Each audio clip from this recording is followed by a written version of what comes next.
Arsenal have made a breakthrough. Look, I am being totally honest. I didn't ever think we would be able to do this. I mean, if you just look at us last season, the difference is mental, which is strange because last season, most people would have looked at this Arsenal team and said, yes, they are ready. But the difference now is night and day. And if you're an Arsenal fan, I'm going to speak about things in this video that should leave you feeling way more optimistic for the season. Look, Arsenal are in a great position, and I want to speak about that. I want to speak about Chelsea. I want to speak about some of the fixtures Arsenal have coming up, amongst some other things as well. Very quickly, though, if you could help me out, just hit like and subscribe. Arsenal play Chelsea tomorrow in the semi-final. I want to know everyone's score prediction because you already know what happens. If you get it right, then in the breakdown video after the game, I will give you a shout out. So let me know your Arsenal versus Chelsea score prediction. The reason I'm so happy is look at that Arsenal team we played, which was our second team in the FA Cup. And I look at some of the fixtures we've got coming up, and there is a real chance Arsenal could go deep. I mean deep in all four of these competitions, because you take the next two games, for example, or the next two cup games, Chelsea, and then you got Inter Milan in the Champions League. I think there's a world in which you could play two totally different teams and still win both of those games, which is mental. But look at how strong that second team is. I would play Arsenal's strongest first team in the game against Chelsea. I want to know if people agree, because there is some different thoughts and opinions out there. But I play the first team against Chelsea and the second team against Inter Milan. Look, Arsenal are in an unbelievable position in the Champions League. We don't really have anything else left to prove in there. If we do get a draw away from home, it's not the end of the world. Like, Arsenal are literally top of the Champions League group, undefeated. We've conceded one goal. So if you play that same team that played in the FA Cup, you think of some of the players, just switch the keepers, put Raya back in goal maybe, because the exhaustion won't be as bad. But you could play Ben White, players like Eze, Marino, Martinelli, who just scored a hat-trick, Gabriel Jesus, Madueke. That team is still more than strong enough to go away to Inter Milan in the Champions League and get a result. And that's why Arsenal were so different, because last season we never had that luxury. Like, you couldn't play away in the Champions League against a formidable opponent like Inter Milan and play your second team and expect to win. That's the way I would be looking at it. Because, say the next three games, right? You got Chelsea, you play your first team because it's a semi-final. Inter Milan, you play your second team, and it still keeps your first team fresh enough to then play away at Nottingham Forest in the Premier League. We are in the perfect position. We are almost in dreamland. Look, and it might not work out this way. Mikel Arteta may have a different vision, but to me, it just makes so much sense. Play your first team against Chelsea, second team against Milan, first team against Forest. I think if we do that, we win all three of them games, by the way, as well. I don't think the drop-off is enormous to the point where you're risking players where you're thinking this guy isn't really good enough, but I'm going to play it just so we get some minutes so I can rest some guys. You still have an unbelievable team if you field those players in all three of them matches. Let me know your thoughts on it. Let's speak about Chelsea, because I know people are panicking. Look, the main thing that panics me in this Chelsea game is they can be a bit spiteful, they can be a bit aggressive. So the main concern for me isn't how good they are. Are they going to cause injury to any of our players? Because we know, look, Caicedo, Cucurella, these guys, if they play for your team, I'm sure you appreciate them. But they are nasty. They are spiteful. Like, if they can cause an injury, they will. That's the main concern for me.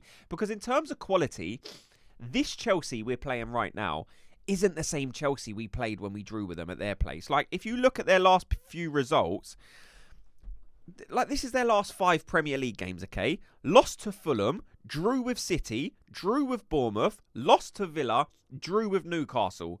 The last 5 games in the Prem, they haven't got a win. They've lost and drawn all of them. But when we last played them, they was just coming off of beating Barcelona 3-0. They won away at Burnley. They beat Wolves. They beat Tottenham away. So the level in terms of form is totally different.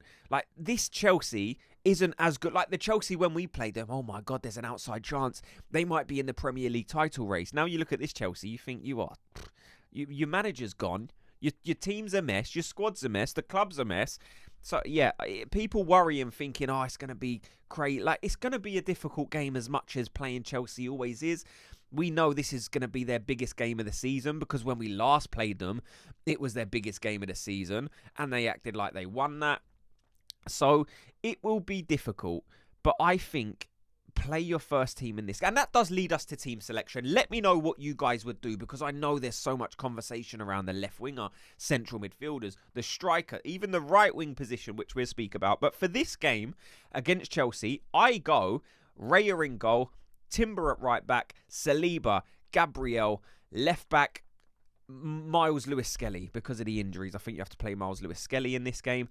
And then in midfield, I would go for Zubimendi, Declan Rice, and then Martin Odegaard. Again, I know some people are liking Eze at the minute. People saying they'd rather him play. If you're one of them, let me know. But for me, that position is still Martin Odegaard's. On the right, I stick with Saka. Again, that's such a talking point. People wanting Madueke to play, and I get it. Look, Madueke is dangerous, but I don't feel like his performances when he's been given the chance is enough to rip that spot off Saka for a semi-final tie. That's the way I would be looking at it. Is his output undeniable, Madueke? Because if he wants to snatch that position in the big games away from Saka, that's what you have to be. You have to be putting up some numbers to where you can't be ignored. So for the people calling for Madueke, I get it. He's a good player. He's always wanting to be his fullback. But the end product isn't there for me yet. Again, I really like him as a rotation player coming off. Maybe when the Chelsea defence is tired, more than okay with that. But to start the match, Saka is still our guy. I think he's going to be G'd up by the fact that we've heard the breaking news that Bukayo Saka signed the new deal. So yes, for me, Bukayo Saka.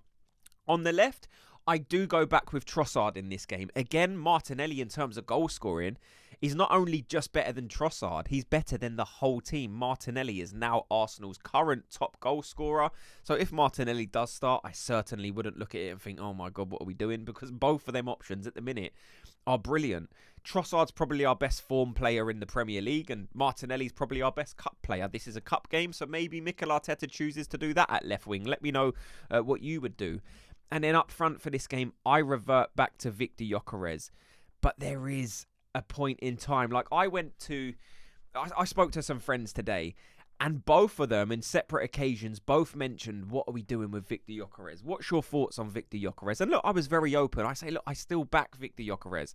I still think he can come good. I like to convince myself this player is still the guy for Arsenal going forward. But everybody knows he has to be careful. He's not going to get that grace for the whole rest of the season. Now we have Gabriel Jesus chomping at the bit, looking decent when he's getting the opportunity. Kai Havertz is the one where he really has to watch out for, though, because Kai Havertz does not play. Kai Havertz is brilliant. Again, he frustrates people. I get it. He's not going to score every chance either. But the amount of chances Kai Havertz seems to get per game is far more than what I'm seeing Victor Gyökeres getting involved in. Victor Gyökeres needs to be involved more. Maybe there were some opportunities where Arsenal players could have passed for him. But for me, he's probably not doing enough right now. But he still hasn't lost the position. I'm still bearing with him. So in this game against Chelsea, yes, I play Victor Gyökeres. Again, that's going to be a big talking point. Let me know if you agree. And then you look forward to Nottingham Forest, because that's the game where I'm like, right, we have a real opportunity here to put some pressure on Man City, who have some very difficult ties coming up. Just look at their next 4 games. I mean, the next 2 are difficult, but you look after that, they got Tottenham away, they got Liverpool away. These are fixtures that as an Arsenal fan, I could just sit back and watch, because we've played these guys. Like, we still have to go to Tottenham, fine, but yeah, I mean, going to Anfield, look, we struggled there. So what are Man City going to do? They've struggled with far easier teams than Arsenal have with this season. They struggled with a worse Chelsea, struggled with a worse Sunderland. There's been countless examples this season of Man City struggling in games that Arsenal didn't really. So it is interesting to see what Man City do. And again, we seem to be having this conversation all the time, but this is the title race. These are the 2 teams that are expected to fight for the title. So it's almost like in every Arsenal video, we have to keep an eye on Man City, because we're fighting for the same prize. We're both going for the Premier League. So of course, Man City and Arsenal will dominate conversations going forward until Man City maybe drop off, and then all of a sudden it's Arsenal versus Aston Villa. Some people still saying, no, Aston Villa are in with a real chance. I don't feel that way yet. I'm not ready to rule them out completely, because their home form, Villa, is so good where they might not lose there for the rest of the season. Like, that's a genuine possibility. You think of how much Arsenal struggled when we went there. like they're a very good side, Aston Villa at home. I can't remember the last time they've lost there. So if people want to say Aston Villa is still in the title race, they are still on the same amount of points as City. So I don't mind that conversation whatsoever. But Arsenal get through the next couple of games. I'm excited to see how we shape up against this Chelsea team. Because players like Trossard, I'm sure, are going to want to prove a point after a player like Martinelli's just scored a hat-trick. Because all of a sudden, Trossard's gone from, I'm the starting left winger in the Premier League, to, he's just scored a hat-trick. Maybe I need to do something special in the cup game. Because that's the way I would read it. He's going to get the chance, Trossard, tomorrow, against Chelsea.